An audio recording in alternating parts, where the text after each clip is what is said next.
So hello everyone, welcome to our channel. So बच्चों लोग हम लोग पढ़ रहे हैं क्लास 11th बिजनेस स्टडीज। और बच्चों, लास्ट क्लास में हम लोगों ने स्टार्ट किया अपना chapter number 1, nature and purpose of business. And I hope कि आप सभी लोगों ने उस लेक्चर को अटेंड किया होगा और सारी इंपॉर्टेंट बातें आप लोगों ने अपने रजिस्टर में नोट डाउन कर ली होगी। तो सबसे पहला काम क्या करना होता है?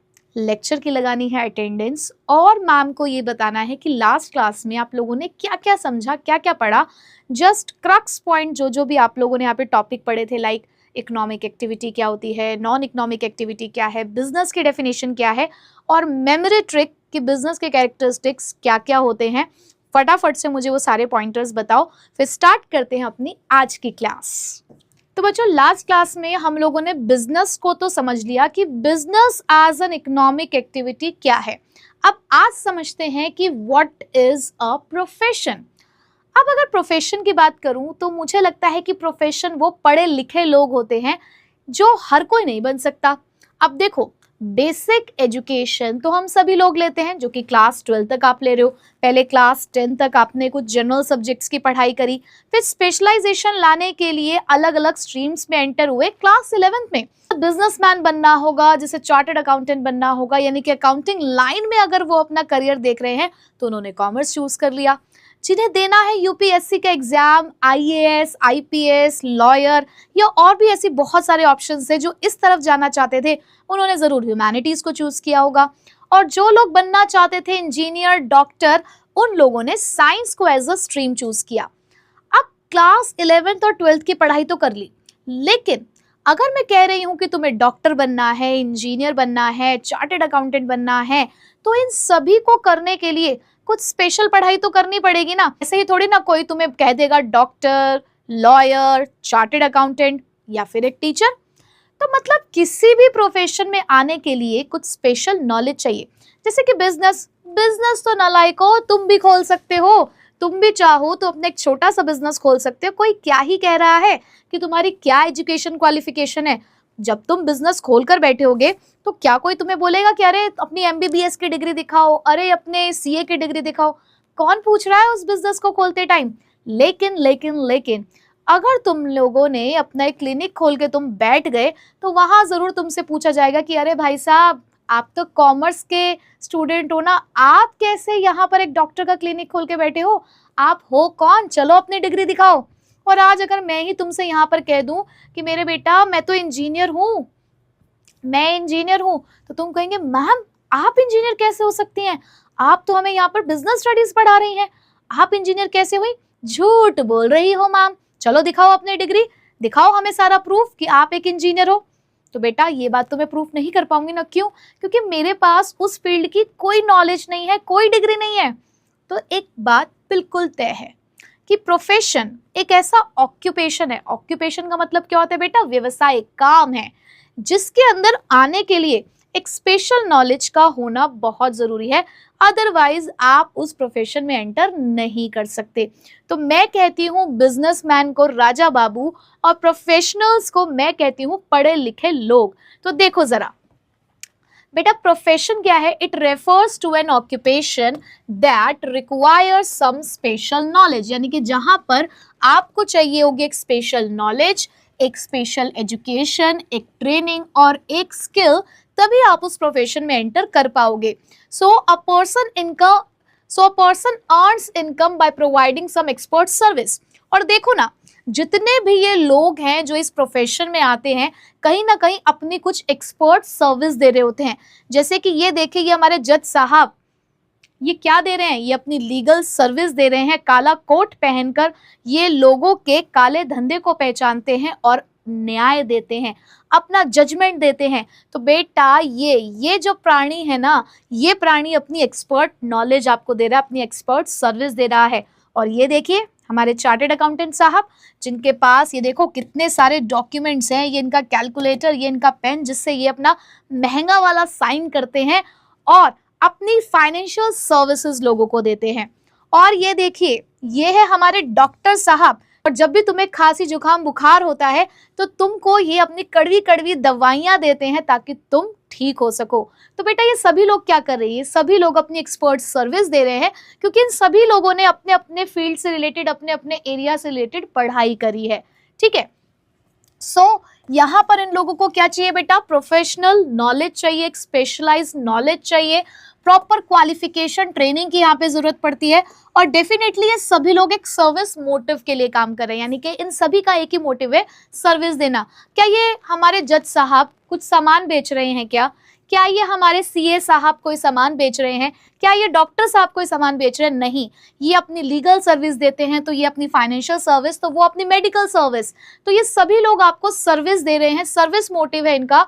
और इसी सर्विसेज की मदद से ये लोग अपनी जो लिविंग है उसको अर्न कर रहे हैं। भाई इनको भी तो सरवाइव करना है ना। एक बार इन्होंने इन्वेस्टमेंट करी है अपनी पढ़ाई के अंदर, इन्होंने अपना टाइम भी दिया है, मनी भी दी है, अपने एफर्ट्स भी दिए हैं। क्यों इतनी मेहनत, इतना स्ट्रगल इन लोगों ने क्यों किया अपनी जिंदगी में? भाई देखो पैसा कमाने के लिए ना, तो सर्विस मोटिव भी है और साथ में इन्होंने अपनी इनकम भी अर्न करनी है। तो बेटा एक डॉक्टर जब अपने पेशेंट को ट्रीट करता है और बदले में फीस लेता है तो वो एक प्रोफेशन के अंदर है। एक लॉयर जब अपनी लीगल एडवाइस देता है तो वो भी अपने एक प्रोफेशन के अंदर होता है।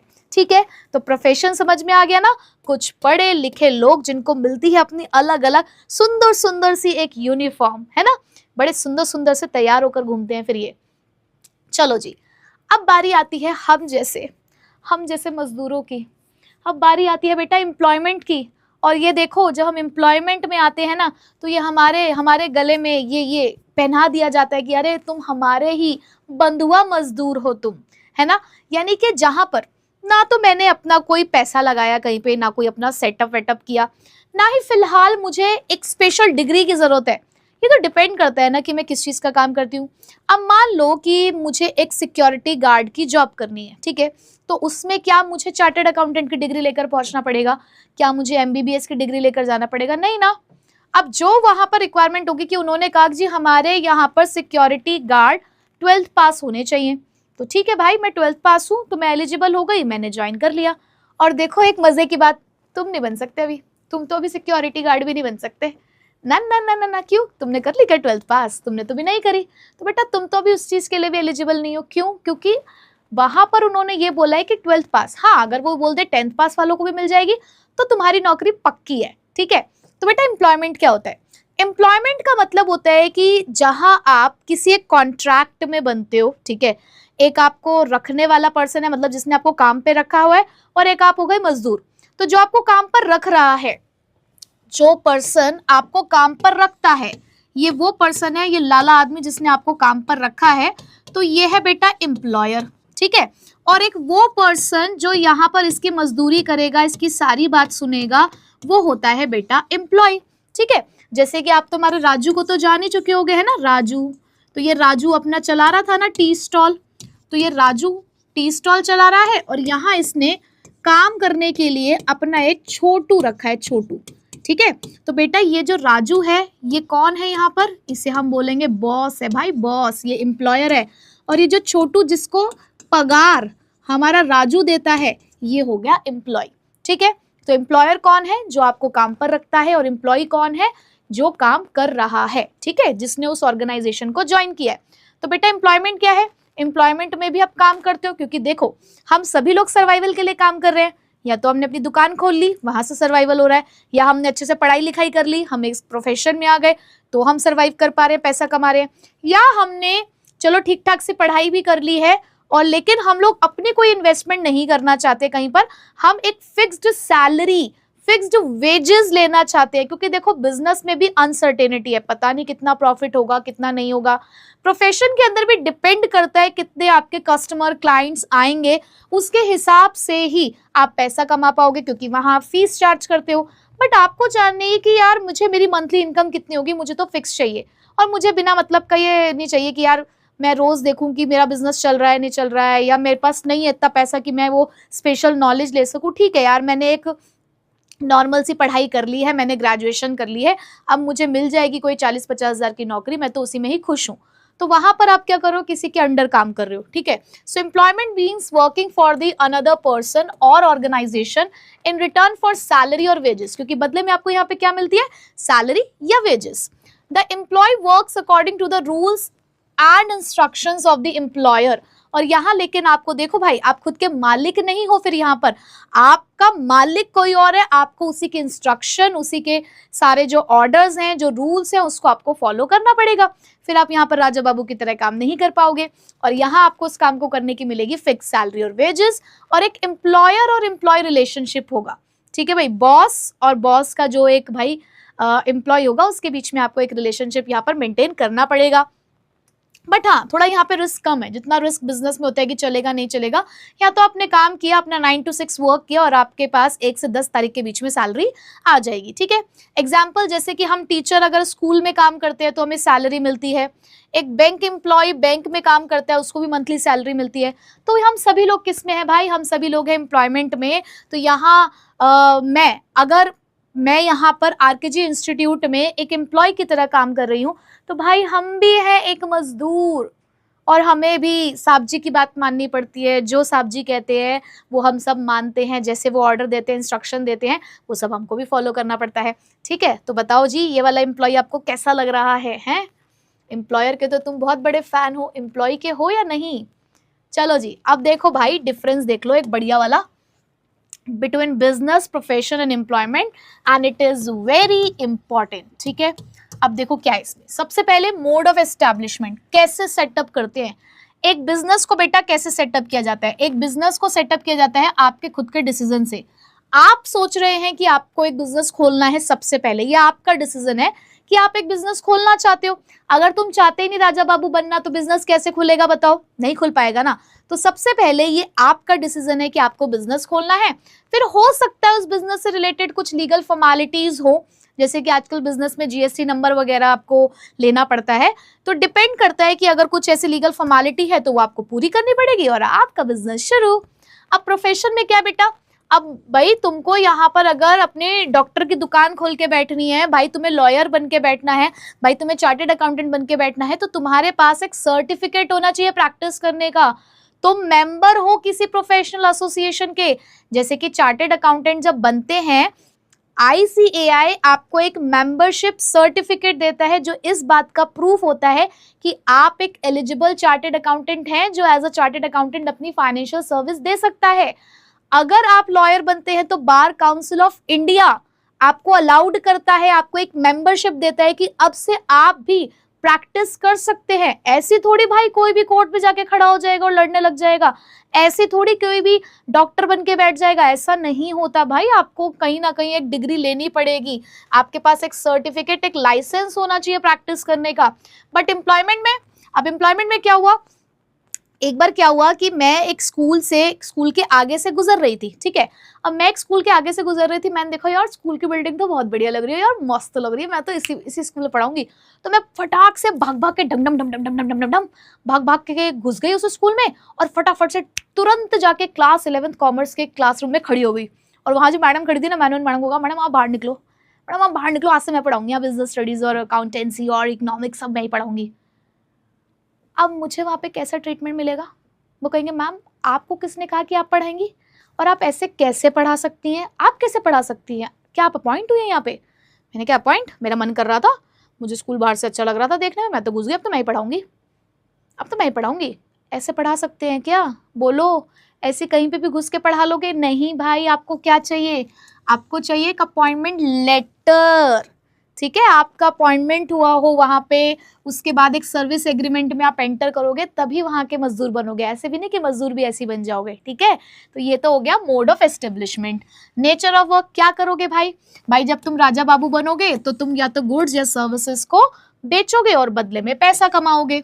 अगर आप एक प्रोफेशन में होंगे तो आप अपनी पर्सनलाइज्ड और एक्सपर्ट सर्विस दोगे अपनी नॉलेज के हिसाब से। ठीक है, एम्प्लॉयमेंट के अंदर आप काम करोगे, अपनी मजदूरी करोगे, किसके हिसाब से भाई? एम्प्लॉयर के रूल्स और सर्विस कॉन्ट्रैक्ट के हिसाब से। अच्छा, कितनी पढ़ाई करनी पड़ेगी, किस चीज में कितनी पढ़ाई होगी मैडम? अब भाई राजा बाबू बनने के लिए तो कोई पढ़ाई नहीं है, राजा बाबू तो तुम अभी से ही हो। ठीक है, तो राजा बाबू के लिए कोई मिनिमम क्वालिफिकेशन नहीं है। हाँ बेटा, बिजनेस नॉलेज होनी जरूरी है, वो तो आपको एक्सपीरियंस से आ ही जाता है। बट प्रोफेशन में आपको स्पेशल एजुकेशन लेनी पड़ेगी, एक्सपर्ट बनना पड़ेगा, ट्रेनिंग लेनी पड़ेगी अपने स्पेसिफिक फील्ड में। एम्प्लॉयमेंट के लिए क्वालिफिकेशन और ट्रेनिंग डिपेंड करती है कि आप किस तरीके का काम करते हैं, आपका एम्प्लॉयर क्या कह रहा है। अगर वो कह रहे हैं 10th पास हो तो भी हम रख लेंगे तो ठीक है, अगर वो कह रहे हैं 12th पास हो गए तो रखेंगे तो ठीक है, अगर वो कह रहा है जी नहीं तुम्हें MBA क्वालिफाइड होने चाहिए तो उस हिसाब से आपको अपनी डिग्री लेनी पड़ेगी। तो वो डिपेंड करता है किस जगह को ज्वाइन कर रहे हो, वहां का एम्प्लॉयर क्या कह रहा है और किस तरीके का आपका काम है। रिवॉर्ड और रिटर्न बताओ भाई। रिवॉर्ड, बिजनेस में रिवॉर्ड क्या मिलता है, प्रॉफिट की फॉर्म में, और आपको प्रोफेशन में आपकी फीस मिलती है, और एम्प्लॉयमेंट में आपको सैलरी और वेजेस मिलती है। ठीक है, चलो अब आगे बढ़े। कैपिटल इन्वेस्टमेंट, कितना कितना पैसा खर्च करना पड़ेगा भाई। अब पैसे खर्च करने की बात करो तो राजा बाबू बनने के लिए भाई राजा के को बहुत पैसा लगाना पड़ता है, पर डिपेंड करता है तुम कितने बड़े राजा हो भाई। अगर तुमने बहुत बड़ा काम कर लिया, बहुत तगड़ा बिजनेस खोल लिया तो ज्यादा पैसा लगाना पड़ेगा, छोटा बिजनेस खोल रहे हो तो कम पैसा लगाना पड़ेगा। तो डिपेंड करता है कि आपके बिजनेस का साइज क्या है और किस तरीके का आप बिजनेस करते हो, है ना। उसके बाद प्रोफेशन में लिमिटेड कैपिटल इन्वेस्टमेंट है कि भाई देखो आपने पढ़ाई लिखाई करी, उसके बाद अपना क्लिनिक सेटअप कर रहे हो, अपना एक ऑफिस सेटअप कर रहे हो, तो उसमें आपकी थोड़ी बहुत इन्वेस्टमेंट लगेगी। एम्प्लॉयमेंट में ना ना कोई पैसा नहीं लगना, बढ़िया है, कोई पैसा वैसा नहीं लगेगा, यहाँ पे कोई कैपिटल इन्वेस्टमेंट नहीं है। वो तो हमारे एम्प्लॉयर ने, हमारे बॉस ने लगाया पैसा, हम तो अपना मस्त मजा करते हैं, आते हैं काम करते हैं और चले जाते हैं। ठीक है भाई। रिस्क कहाँ है, रिस्क जहाँ पैसा लगेगा रिस्क वही है, जहां जितना पैसा लगा है उतना ही ज्यादा रिस्क है। तो भाई तुम बिजनेस में हाई रिस्क लोगे जितना तुम्हारी कैपिटल इन्वेस्टमेंट होगी, क्योंकि यहाँ पे देखो भाई प्रॉफिट अनसर्टेन है, लॉस भी हो सकता है यहाँ। तो प्रोफेशन में लेस रिस्क है। वैसे तो आपको भाई, आप अगर बने हो डॉक्टर, इंजीनियर या चार्टेड अकाउंटेंट तो कहीं ना कहीं आप अपनी फीस कमा ही लोगे, बट स्टिल कुछ अनसर्टेनिटी यहाँ पर भी है, समय खराब किसी का भी हो सकता है। एम्प्लॉयमेंट में कोई ऐसा रिस्क नहीं है क्योंकि एक फिक्स सैलरी है, वेजेस है, वो आपको रेगुलरली मिलती ही रहती है। ठीक है। ट्रांसफर ऑफ इंटरेस्ट की मैं बात करूं कि क्या हम ट्रांसफर यानी कि किसी और के नाम पे कर सकते हैं। हाँ, बिजनेस तो किसी और के नाम पे कर सकते हैं भाई, खरीदते हैं ना लोग एक दूसरे का बिजनेस, तो यस बिजनेस को ट्रांसफर किया जा सकता है, यानी कि मालिकाना अधिकार यहाँ पे ट्रांसफर हो सकता है। कुछ लीगल फॉर्मेलिटीज होती हैं और हम एक दूसरे का बिजनेस खरीद लेते हैं। बट मैं कह दूं कि मेरी डॉक्टर की डिग्री तुम खरीद लो, मैं अपने डॉक्टर के इंजीनियर की डिग्री तुम्हें बेच रही हूँ। हमारे देश में तो बहुत कुछ होता है, उसे छोड़ दो, बट प्रैक्टिकली बात करूं कि क्या कोई ऐसा कर सकता है, क्या इसको खरीदा जा सकता है, बेचा जा सकता है। No, it can not be transferred. कोई मुझसे मेरा प्रोफेशनल स्किल्स नहीं ले सकता, ये मेरे पर्सनल है। क्या कोई मुझसे मेरी टीचिंग को खरीद सकता है? नहीं खरीद सकता भाई। ठीक है, ये मेरा पर्सनल चीज है, ये मेरे पर्सनल स्किल्स हैं जो किसी और को मैं ट्रांसफर नहीं कर सकती। मतलब मेरा टीचिंग मैथड में किसी को ट्रांसफर कर सकती हूँ क्या? नहीं, जैसा मैं पढ़ाती हूँ सिर्फ मैं ही पढ़ा सकती हूँ। ठीक है, तो ना मैं किसी और के स्किल्स ले सकती हूँ, ना ही कोई मेरे स्किल्स ले सकता है। एम्प्लॉयमेंट भाई, नौकरी मेरी लगी है, काम तुम कर लो। मैं अपनी नौकरी बेच सकती हूँ, नौकरी मेरी है, काम तुम कर लो, ऐसा नहीं होता। ठीक है, तो कैन नॉट बी ट्रांसफर्ड क्योंकि एम्प्लॉयमेंट भी पर्सनल नेचर की होती है। ठीक, अच्छा, कोड ऑफ कंडक्ट कैसे रहना होता है यहाँ पर? कैसे रहना क्या होता है? तमीज से रहो भाई।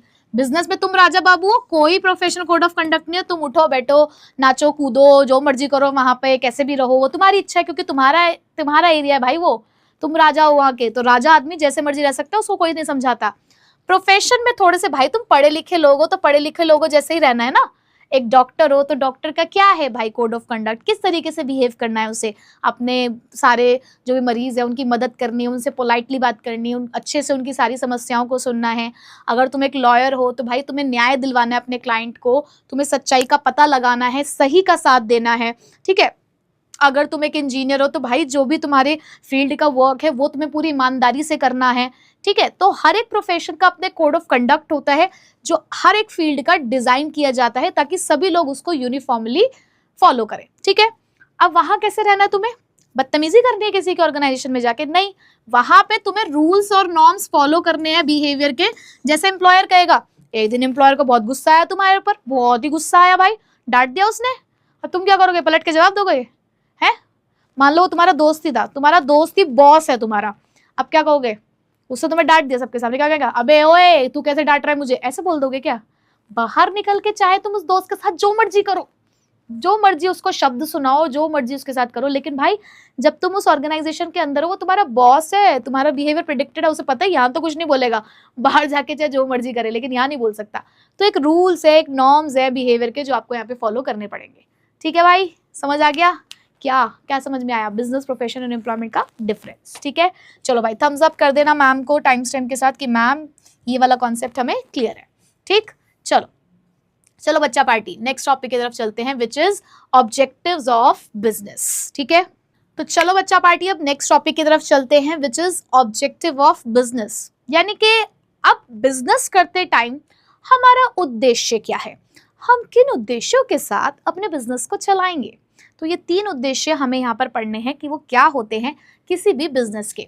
तो बेटा देखो जी, business objectives are the goals और aims that a business wants to achieve through its activities. ये वो एम है, वो पर्पस है जो हम अपनी एक्टिविटी से अचीव करना चाहते हैं, और यही हमारे बिजनेस को गाइड करेंगे डिसीजन लेने में और सक्सेस को हासिल करने में। तो बेटा ये ऑब्जेक्टिव्स 3 पार्ट्स में डिवाइड किए गए हैं, एक होता है ऑर्गेनाइजेशनल ऑब्जेक्टिव, एक होता है सोशल ऑब्जेक्टिव और एक होता है पर्सनल ऑब्जेक्टिव। अब देखो जो हमारा ऑर्गेनाइजेशनल ऑब्जेक्टिव है ना बेटा, देखो हम उद्देश्य सेटअप कर रहे हैं कि हमें बेसिकली करना क्या है।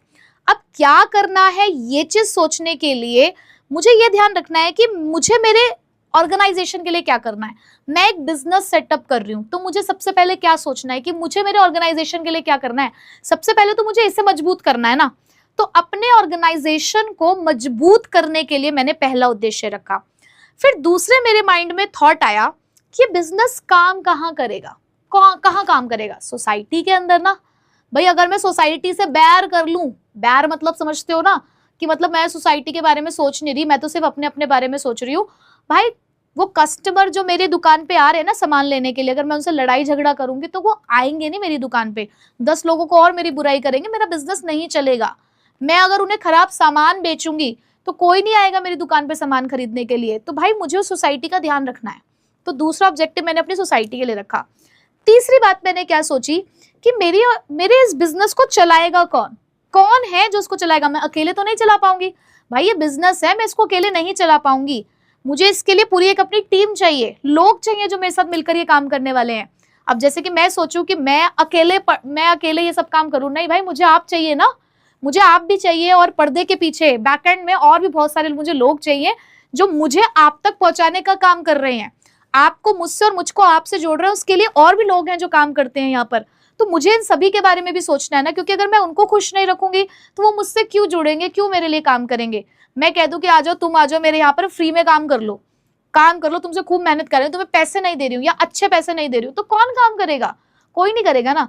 तो तीसरा ऑब्जेक्टिव मैंने मेरे एम्प्लॉयज के लिए रखा। ठीक है, तो बेटा ये जो 3 ऑब्जेक्टिव है ना, तो पहला ऑब्जेक्टिव तो ऑर्गेनाइजेशन से रिलेटेड है कि भाई सबसे पहले तो हमें अपने ऑर्गेनाइजेशन को मजबूत बनाना है, उसके बारे में सोचना है।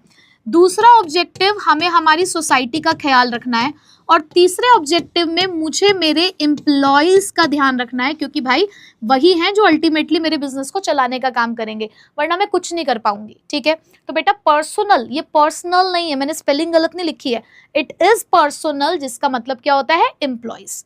ठीक, चलो आओ 1 बाय 1 इन ऑब्जेक्टिव्स को समझते हैं। तो बेटा सबसे पहला ऑब्जेक्टिव ऑर्गेनाइजेशनल ऑब्जेक्टिव, जिसे इकोनॉमिक ऑब्जेक्टिव के नाम से भी जाना जाता है। इसको क्या बोलते हैं बेटा, इकोनॉमिक ऑब्जेक्टिव, क्योंकि इकोनॉमिक का मतलब ही क्या है, पैसा। हमने यहाँ पर क्या समझा कि इकोनॉमिक एक्टिविटीज वही होती है ना जहाँ पैसा कमाया जाता है, तो इसलिए ऑर्गेनाइजेशन ऑब्जेक्टिव में हमने उसको बोला कि it is economic objective as well, क्योंकि यहाँ हम पैसों के बारे में बात करेंगे, क्योंकि बिना पैसों के कुछ नहीं होता। कहते हैं कि कुछ लोग का कहना है कि पैसा कुछ नहीं होता, और कुछ लोग ये कहते हैं कि पैसा सब कुछ होता है। मैं कहती हूँ पैसा बहुत इंपॉर्टेंट होता है, पैसा इंपॉर्टेंट है, क्योंकि देखो पैसे के बिना कुछ भी नहीं है, बट हाँ पैसा सब कुछ नहीं होता।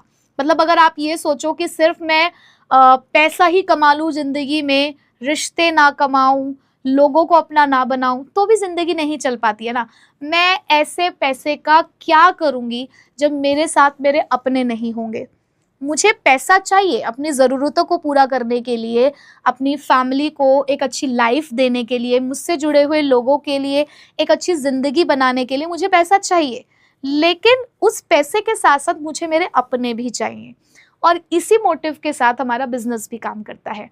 तो सबसे पहले पैसा कमाएंगे, फिर लोगों को अपने साथ जोड़ेंगे ज़रूर, उस पैसों से अपनों के लिए कुछ अच्छा करेंगे। ठीक है, देखो बच्चे, तो सबसे पहला ऑर्गेनाइजेशनल ऑब्जेक्टिव में है सर्वाइवल।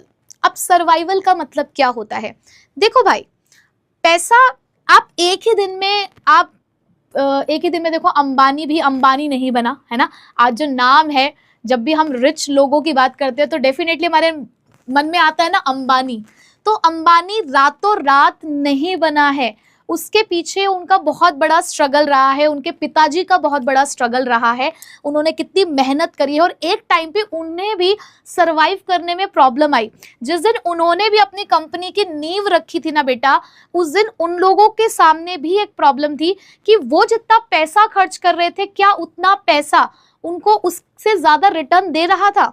क्या जिस दिन उन्होंने 10 रुपए अपने बिजनेस में खर्च किए होंगे, क्या वो 10 रुपए उनके जेब में वापस आए होंगे, या फिर वो 10 रुपए 12 रुपए बन के वापस आए होंगे, या 10 रुपए की जगह सिर्फ 8 ही रुपए वापस आए होंगे?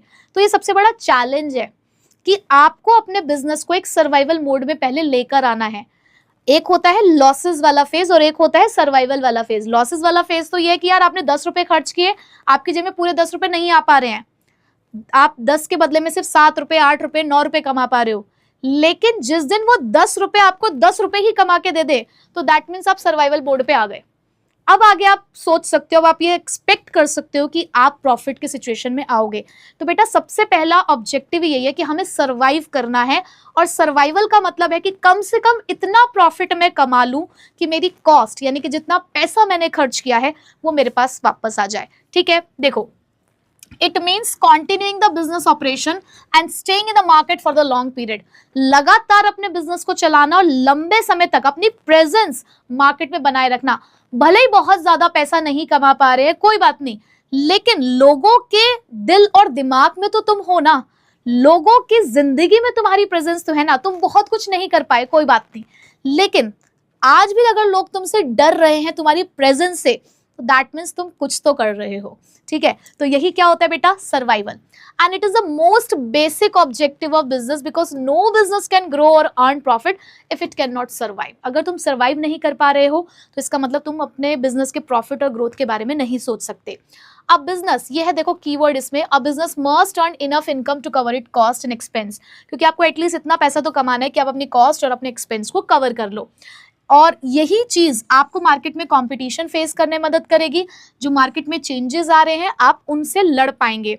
और सर्वाइवल जरूरी है लॉन्ग टर्म सक्सेस के लिए। जैसे कि एक लोकल ग्रोसरी शॉप कई बार डिस्काउंट देता है, होम डिलीवरी देता है, क्योंकि उसे दिख रहा है कि मार्केट में और भी लोग हैं जो यही काम कर रहे हैं। ब्लिंकिट नया नया आया, उसके देखा देखी और भी बहुत सारी एप्लीकेशंस आ गई, बहुत सारे लोगों ने यही काम करना शुरू कर दिया।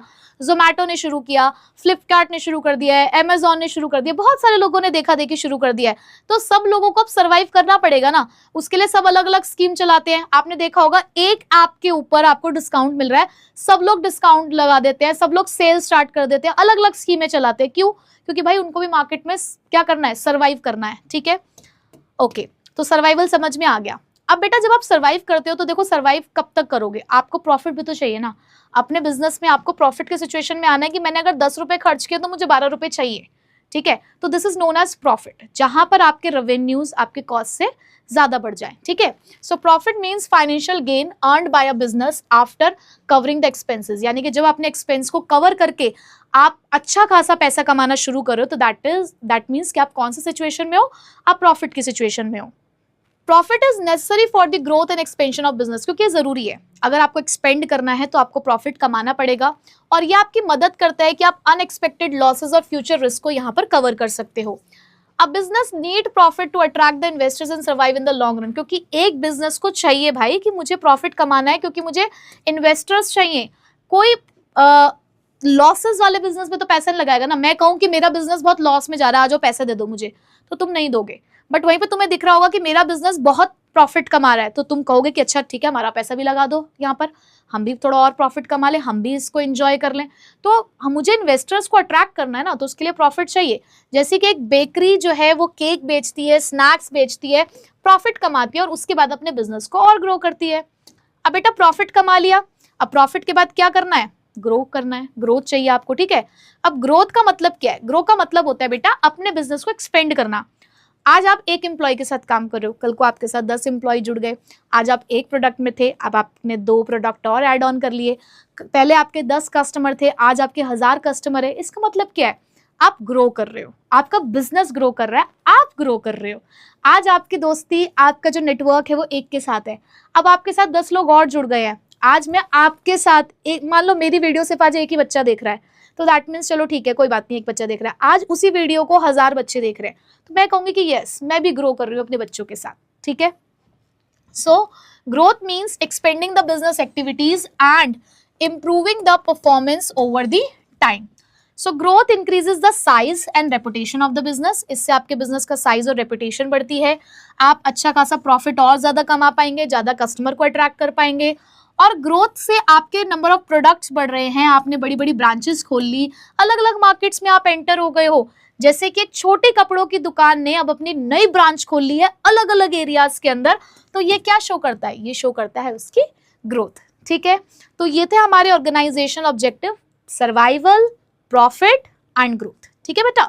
तो चलो अपने बारे में तो सोच लिया, बिजनेस तो ग्रो कर लिया, अब सोसाइटी के लिए हम क्या कर सकते हैं। सोसाइटी के लिए करना है सारे भलाई के काम, सोसाइटी में अपनी पॉजिटिव इमेज बनानी है, अच्छा काम करना है अपनी सोसाइटी के लिए, क्योंकि जितना अच्छा काम आप करेंगे उतनी ही सोसाइटी आपके साथ जुड़ेगी। जैसे कि क्या कर सकते हो, अब देखो बेटा ये ना आपकी रिस्पॉन्सिबिलिटी है, हर बिजनेस की रिस्पॉन्सिबिलिटी है कि वो सोसाइटी के लिए अच्छा काम करे, क्योंकि अगर आप सिर्फ और सिर्फ अपने प्रॉफिट पे फोकस करोगे, सोसाइटी को इग्नोर कर दोगे, तो आप ना बिजनेस तो ग्रो नहीं कर पाओगे, आप खुश नहीं रह पाओगे। रियलिटी है कि देखो कहीं ना कहीं हमें अपने अपनों की जरूरत होती है। एक ऐसा बंदा जिसने जिंदगी में बहुत पैसा कमा लिया है, लेकिन वो अपनी जिंदगी में अकेला है, क्या करेगा वो, अकेला रह के क्या करेगा, क्या वो पैसा उसे क्या खुशी दे देगा, वो पैसा उसे चंद लम्हे देगा खुशी के, लेकिन अपनों के साथ, अपनों के फेस पे जब हम स्माइल देखते हैं और वो जो हमें खुशी मिलती है ना, वो उस करोड़ों पैसों से भी बढ़कर होती है। मेरा मानना तो एटलीस्ट यही है, मैं तो यही मानती हूँ।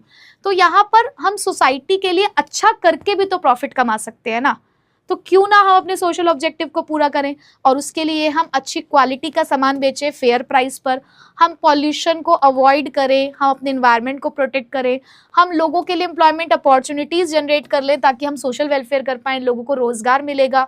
हम एक company eco friendly packaging use करती है ताकि इन्वायरमेंट हमारा पॉल्यूट ना हो, जैसे कि आजकल पेपर बैग्स यूज किए जाते हैं, तो अच्छी चीज है ना ये, इससे आप सोसाइटी का भला कर रहे हो, तो ये भी आपका एक ऑब्जेक्टिव है, ठीक है। अब बेटा चलो सोसाइटी के बारे में सोच लिया, अब तुम असली लोगों के बारे में सोचो जो तुम्हारे लिए खून पसीना बहा रहे हैं, जो एक्चुअल में तुम्हारे लिए काम कर रहे हैं, जो कि हमारे एम्प्लॉयज, हमारे पर्सनल्स। तो अब उनकी वेलबींग का भी ध्यान रखना है, उनके लिए भी हमें काम करना है।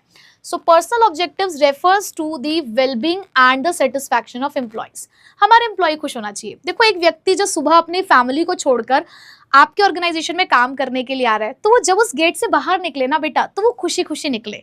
जब 1 तारीख को उसके अकाउंट में सैलरी आती है ना, तो सैलरी को देखकर उसे खुशी होनी चाहिए। ऐसा ना हो कि आप उसे ऐसी सैलरी दे रहे हो कि बेचारा मजबूरी में काम कर रहा है और वो दिन रात कुड़ कुड़ करता है, मतलब बिल्कुल डिससेटिस्फाइड हो गया आपके ऑर्गेनाइजेशन में काम कर रहा है सिर्फ इसलिए क्योंकि मजबूरी है उसकी। या ऐसी भी सैलरी ना हो कि भाई देखो आपके ऊपर भी बर्डन पड़ रहा हो एज अ बिजनेस, तो पैसा ऐसा हो कि जो दे रहा है पैसा उसे भी खुशी हो और जिसके जेब में पैसा आ रहा है उसे भी खुशी मिलनी चाहिए। तो आपको ये चीज ध्यान रखनी है, ठीक है। तो हमारे एम्प्लॉय सेटिस्फाई होना चाहिए, जिस एनवायरनमेंट में वो काम करे उसमें भी उसको खुशी महसूस हो। सो एम्प्लॉयज जो होते हैं वो बहुत इंपॉर्टेंट होते हैं हमारे बिजनेस की सक्सेस के लिए, तो उनका ध्यान रखना है। कैसे? अच्छी सैलरी दो, इंसेंटिव दे दो उन्हें, अगर उन्हें काम समझ में नहीं आ रहा है, नया नया काम कर रहे हैं तो उनको ट्रेनिंग दे दो, उनकी भी ग्रोथ अपॉर्चुनिटीज के लिए वर्क करो, यानी कि उनको टाइम टू टाइम प्रमोशन दो, वो अच्छी वर्किंग कंडीशन में हो। मतलब आप उनसे फैक्ट्री में काम करा रहे हो, उस फैक्ट्री की लाइटनिंग अच्छी होनी चाहिए, जैसे गर्मी है तो भाई थोड़ा सा ठंडक का भी वहाँ पर इंतजाम होना चाहिए। ऐसे नहीं कि बेचारे बहुत गर्मी में काम कर रहे हैं, ठंड में बहुत ज़्यादा ठंड लग रही है, मतलब थोड़ा सा आपको उनकी सेफ्टी का, उनकी अच्छी वर्किंग कंडीशन का भी ध्यान रखना चाहिए, क्योंकि कहीं ना कहीं ये प्रोडक्टिविटी को अफेक्ट करता है, ठीक है। उसके बाद एक कंपनी जैसे कि बोनस देती है, ट्रेनिंग देती है, अच्छा वर्क प्लेस देती है, सेफ वर्क प्लेस देती है अपने एम्प्लॉय को, तो दैट मीन्स वो अपना पर्सनल ऑब्जेक्टिव कंप्लीट कर रही है, अपना पर्सनल ऑब्जेक्टिव पूरा कर रही है, ठीक है। तो बच्चों ये थे हमारे 3 ऑब्जेक्टिव्स ऑफ बिजनेस। तो मुझे कमेंट बॉक्स में बताओ कि ऑर्गेनाइजेशन ऑब्जेक्टिव क्या होता है एक एक लाइन में, उसमें सर्वाइवल, प्रॉफिट, ग्रोथ क्या है, सोशल ऑब्जेक्टिव क्या है और पर्सनल ऑब्जेक्टिव क्या है, ठीक है। तो मिलूंगे अब आपसे नेक्स्ट क्लास में आगे के टॉपिक्स के साथ। तो कमेंट बॉक्स में फीडबैक देना मत भूलना, ठीक है। तो चलिए मिलूंगी आपसे नेक्स्ट क्लास में आगे के टॉपिक के साथ। So till then take care, bye bye.